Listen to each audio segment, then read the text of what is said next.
Akkam jirtan hordoftoota chaanaalii Furtuu Akaadaamii har'aan tana kan waliin ilaallu 2.2 akka jijjiirama lakkoofsa ummataa kan jedhudha. Isa kana kan waliin ilaallu ta'a. Subscribe, like, share gochuu hin dagatinaadha. Maatii ta'an isiniin jedha. Kallattumaan gara viidiyoo. Maal jedhaa? Lakkoofsi ummataa biyya tokko yeroo hunda dhaabbataa miti. Maalidha? Dhaabbataa miti jechuudha. Baay'inni ummata iddoo fi yeroo garaagarummaa qaba. Baay'ina iddoo yeroon garaagarummaa qabaa jechuudha. Jijjiirama lakkoofsa ummataa biyya tokkootiif sababa ijoo kan ta'an maal faadha jechuudha? Dhalataa, du'aa fi godaansa namootaati jechuudha. Dhalanni lakkoofsa ummataa akka dabalu yoo taasisu, duuti immoo lakkoofsa ummataa hir'isa. Duuti lakkoofsa ummataa maal godha jechuudha? Ni hir'isa jechuudha. Ni hir'isa.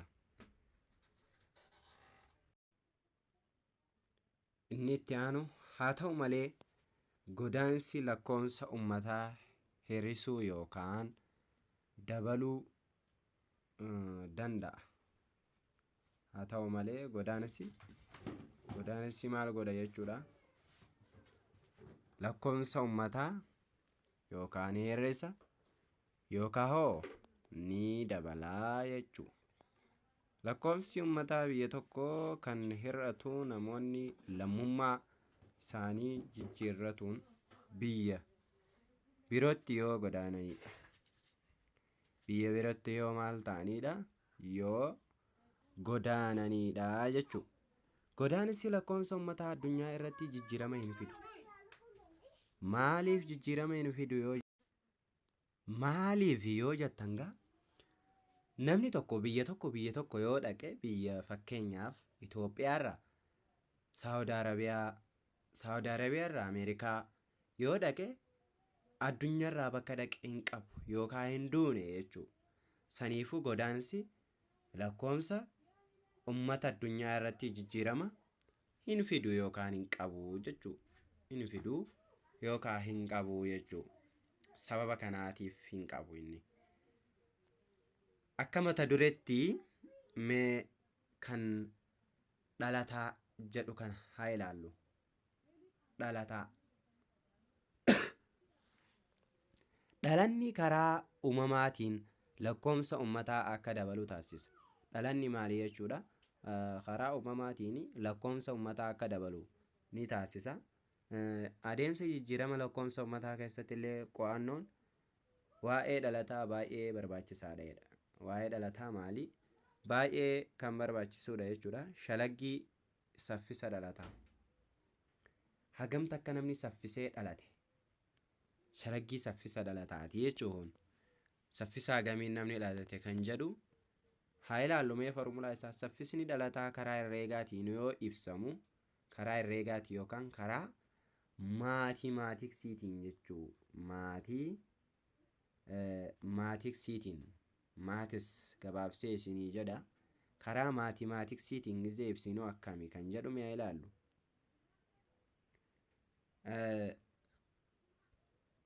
Saffisa dhalataa baay'ina daa'imman bara tokkotti lubbuun dhalatanii. Bara tokko keessa daa'imman lubbuun dhalatanii irra baay'ina ummata walakkaa biyya sanaa baay'isuu kumaatii jechuudha. Baay'isuu kumaa. Inni kun maali egaa? Saffisa dhalataa, foormulaa saffisa dhalataati jechuudha. Asuma irratti saffisa dhalataa kan jedhu haala kanaan bifa bu'a. Bakka bu'aadha jechuudha. Saffisa dhalataa jechuun haala kanaan barreeffamaa. Baay'ina uummata walakkaa biyya sanaa jechuun haala kanaan barreeffamaa. Daan kun immoo baay'ina daa'imman lubbuun dhalatanii ta'uu isaa agarsiisa jechuudha. Asitti bifa foormulaatiin kaa'ee jira. Haala kanaan jechuudha. Foormulaa kana qabachuu qabdanii saffisa dhalataa irra daa'imman bara tokko keessa lubbuun dhalatanii irra baay'ina walakkaa biyya sana baay'isuu kuma maal barbaaduudhaaf saffisa dhalataa jechuudha. Saffisa dhalataa mee fakkeenya jira fakkeenyaa ilaallu. Fakkeenyi maal jedha? Bara 2010tti baay'inni daa'imman biyya xaa yookaan biyya Keeniyaa jennuuniti. Fakkeenyaa beeki biyya Keeniyaa mijjooyne biyya Keeniyaa osaa jedhaadhi qabadhaa yookaan Itoophiyaa jechuun qabadhaa isin biyyuma feetan qabadhaa. Lubbuun dhalatanii 300,000 baay'ina uummata biyyattii walakkaa waggaa sanaa immoo miliyoona 15 jechuu miliyoona 15 yoo ta'e saffisni dhalataa biyya kanaa shalagii jedha hubadhu. Akka hubachiisatti as kaa'ee jira. Gaafii kanaaf deebii kennuun dura waan kennamee fi wanta gaafatame addaan baafachuun barbaachisaadha. Waan kennamee fi wanta gaafatame. Waan kennamee fi wanta gaafatame tokko addaan baafachuun barbaachisaadha jechuudha. Bakka tanatti maaltu kennama jedhee jira. Kennama. Daa'imman dhalatan 300,000 barbaadamaan immoo saffisa dhalataati. Baay'ina walakkaa biyya sanii immoo namoonni biyya san keessa jiraatan miliyoona 15 jechuudha. Isa kana mee foormula galchinee furmaata akka jedhu kanatti haa ilaallu. Hayyeegaa hunoo haala kanaan nu dalagee jira. Saffisa dhalataa daa'imman dhalatanii irra baay'ina walakkaa biyya sanii baay'isuu kumaa foormulaa keenya bakka daa'imman dhalatanii kana 300,000 keenya bakka immoo baay'ina uummataa kan jedhu kana miliyoona 15 san keenya jechuu baay'isuu dhibbaa goonaa jechuu. Haala kanaan nu dhufa. Haala kanaan kuma baay'isuu 300,000 gizee baay'ifne haala kanaan nu dhufaa jechuudha. Haala kanaan erga nu dhufee booda zeeroo tanoo feene akka waliin dhaamsuu dandeenya. Haala kanaan jechuudha. Kun gaa meeqa ta'a gizee akka waliin dhaamsitanii ilaaltan? Hunoo 300 irra 15 ta'a jechuudha. 300 irra 15 ta'a. 300 irra 15 300 irra 15 jechuun immoo 20 irra takka jechuudha. 20 irra takka akkamitti dhufa yoo jettan 15 takka 300 immoo 15 20 jechuudha. Kana jechuun immoo 20 jechuudha deebiin isaa. Haala kanaan saffisa dhalataa barbaannaa jechuudha. Kana jechuun bara 2010tti biyya xaa keessatti namoonni 1,000 keessaa daa'imman lubbuun dhalatan 20 ta'uu agarsiisa jedha. Ta'uu isaanii agarsiisa jechuudha. Ani itti aanu immoo du'a mee haa ilaallu. Duuti hoo maali? Duuti baay'ina lakkoofsa uummataa addunyaa kanaa hir'isuuf biyyoota guddataa jiran keessatti kan heddummaatudha. Maal jedhaa duuti baay'ina lakkoofsa uummataa addunyaa kanaa hir'isuuf biyyoota guddataa jiran keessatti kan heddummaatudha. Qorannoowwan adda addaa akka ibsanitti addunyaa irratti baay'inni namoota du'anii hir'achaa dhufuu agarsiisa. Hir'achaa dhufuu isaa agarsiisa jechuudha. Sababni isaas fooyya'insi teekinooloojii, qonnaa, fayyaa, qulqullina naannoo fi qulqullina dhuunfaa isaanii ijoolleedha.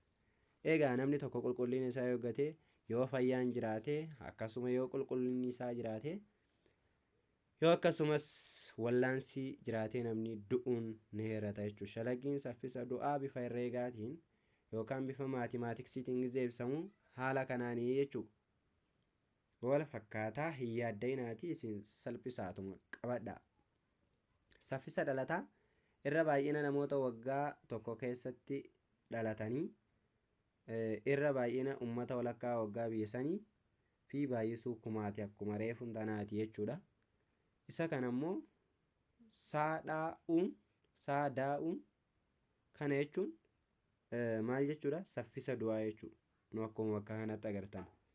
Kan ammoo kun immoo daa'uun baay'ina namoota waggaa tokko keessatti du'aniiti. Baafi'uun immoo baafi'uun baay'ina ummata walakkaa waggaa biyya sanaati jechuudha. Kun immoo foormuluma isaatii nuu kaa'amee jira jechuudha. So kanaafuu fakkeenya jira, fakkeenya ilaalla. Fakkeenya jedha. Baay'ina namoota biyya maa keessa jiranii biyya maa jiranii bara 2013 du'anii 2020. Baay'ina uummata biyya walakkaa waggaa kanaa miliyoona 5 ta'ee saffisa du'aa biyyattii shalagii jedha. Saffisa du'aa biyyattii shalagii akkuma reefuun tana jenne kennamaa fi barbaadamaa addaan baafachuu qabna. Kanaafuu kennamaan baay'ina namoota waggaa tokko keessatti dhalatanii haga kana baay'inni walakkaa biyya sanii immoo miliyoona 15 kan du'an immoo 20 jechuudha. So kan barbaannu saffisa dhalataati. Hayyeegaa furmaataa jira. Furmaata mee haa ilaallu. Furmaata jedhee haala kanaan nu kaa'ee jira. Foormulaa isaati kuni. Kun foormuluma isaatiin haa qabadhaa. Kunuwaas foormula galchee jira. Daa'imman dhalatan du'an namoota du'an jechuu wayyaa asiin gaa'ee 20 irra miliyoona 15 gizee 100 baay'isu haala kanaan dhufee zeeroon akka wal dhaamsiti jechuu akkuma reefu tana. Haala kanaani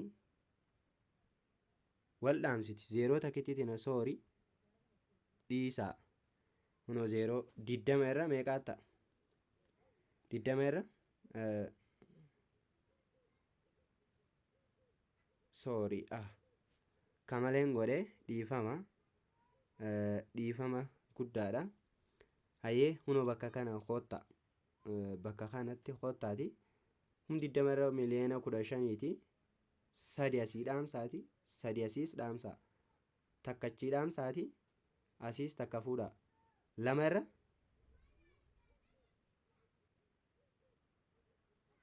asiis 0 tana dhaamsaa.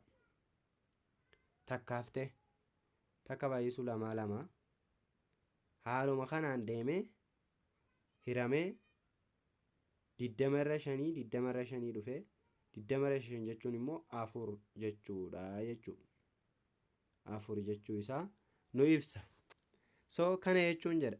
Kana jechuun bara 2013 biyya maa keessatti namoota 1000 keessaa namoota 4tu du'e jechuu nu ibsaa jechuudha.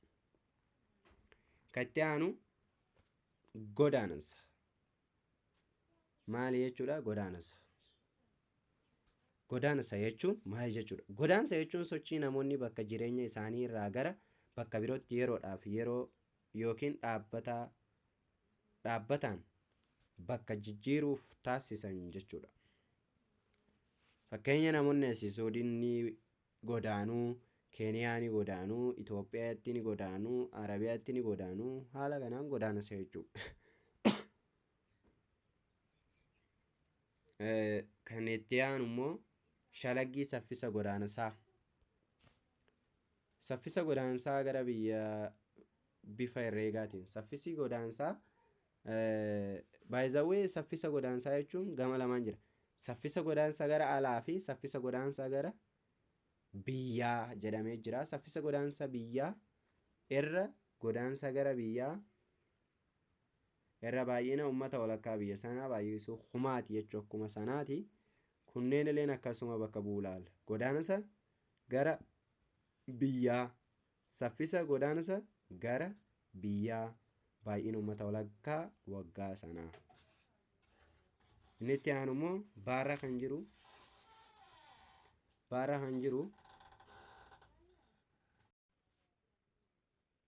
Kana jechuun immoo saffisa godaansa gara alaa irra godaansa gara alaa irra baay'ina uummata walakkaa waggaa saniiti baay'isu humaa. Kana jechuun saffisa godaansa gara alaa godaansa gara alaati jechuudha. Haala kanaan bakka bu'anii isaanii Hayyeegaa baay'ina uummata walakkaa waggaa biyya sanaa kan jedhudha jechuudha. Kan inni itti aanu immoo caarra kan jiru kun foormulaa godaansa calalamaati. Godaansa calalamaa. Godaansa calalamaan garaagarummaa godaansa gara biyyaa fi gara alaa kan agarsiisudha. Garaagarummaa isaan gidduu jiru kan agarsiisu. Godaansi calalamaan haala herreegaatiin yoo ibsamu saffisa godaansa calalamaa qixxeetaa godaansa gara biyyaa godaansa gara biyyaa hir'isuu godaansa gara alaa baay'ina uummata walakkaa waggaa biyya sanaa baay'isuu kumaati jechuudha. Haala kanaan bakka bu'a saffisa godaansa gara godaansa calalamaa. Saffisa godaansa calalamaa. Qubeen kun waan bakka bu'uun isin garsiisaa jira bakka kanatti. Godaansa gara biyyaa. Godaansa gara alaa. Baay'ina uummata walakkaa waggaa biyya sanaa. Jechuudha. Hubadhu jedha. Bakka kanatti gaa'ii. Hubadhu jedha. Mee hubachiisa kanaa walumaan ilaallu. Hubachiisa deebiin isaa poozitiif negatiiva yookaan zeeroo ta'uu ni danda'a. Deebiin isaa poozitiiva yoo ta'e godaansi gara biyyaa caaluu agarsiisa. Godaansi gara biyya keessaa caaluu isaa agarsiisa. Deebiin isaa negatiiva yoo ta'e godaansi gara alaa caaluu isaa agarsiisa. Deebiin isaa zeeroo yoo ta'e immoo godaansi gara biyyaa fi gara alaa walqixa ta'uu isaa agarsiisa jechuudha. Fakkeenya jira. Fakkeenya walumaan haa ilaallu. Fakkeenya jedha. Fakkeenya bara 2014 baay'ina uummataa biyya miliyoona 60. Miliyoona meeqaa? Miliyoona 60 jechuudha. Namoonni lakkoomsi 300 ta'u gara biyyaa galanii jiru. Kun meeqa ta'u 300? Karaa birootiin immoo namoonni lakkoomsa isaanii 60 ta'u gara biyyaa alatti godaananiiru. Odeeffannoo kanaan saffisa godaansa gara biyyaa shalagi, saffisa godaansa gara alaa shalagi, saffisa godaansa calalamaatiillee shalagii jedha. Mee fakkeenya waan ta'eef walumaan haa ilaallu. Aarra kan jiru mee saffisa godaansa gara biyyaa haa shalaynu. Kennamni akkanaan jira. Haala kanaan jira. Barbaadamaan illeen haala kanaan. So bakka sanitti galchinee baay'isuu meeqaati? Kumaati jechuu. Baay'isuu kumaati. So kanaafuu haa baay'ifnu re. Bakka kana foormula galchee jira. 0 0 asii 5 fuutee dhaamti. Asiillee 2 itti da'a. Fuutee dhaamti.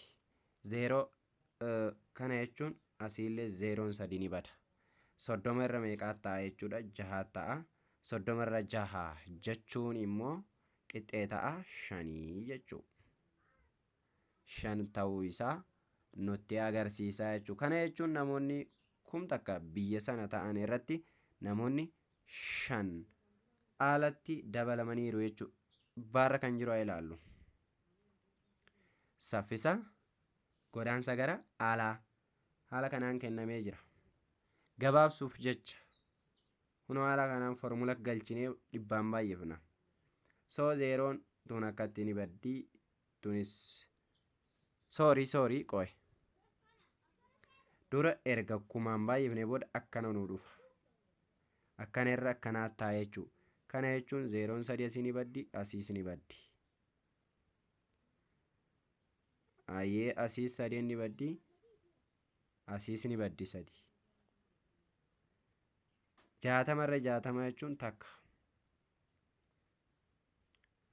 Takka ja'a. Takki jaarra ja'a takka jechuudha.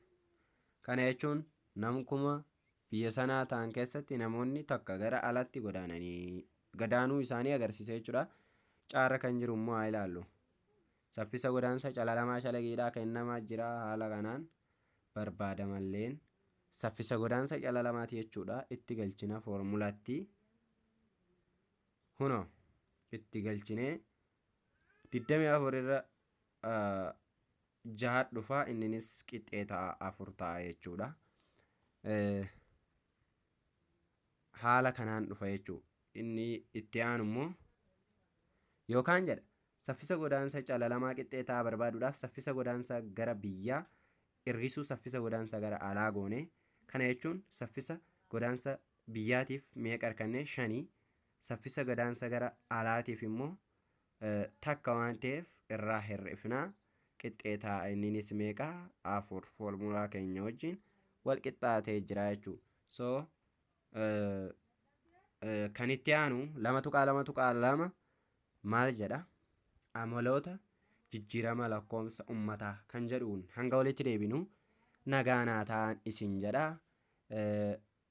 Chaanaalii kana subscribe, like, share gochuu hin dagatina.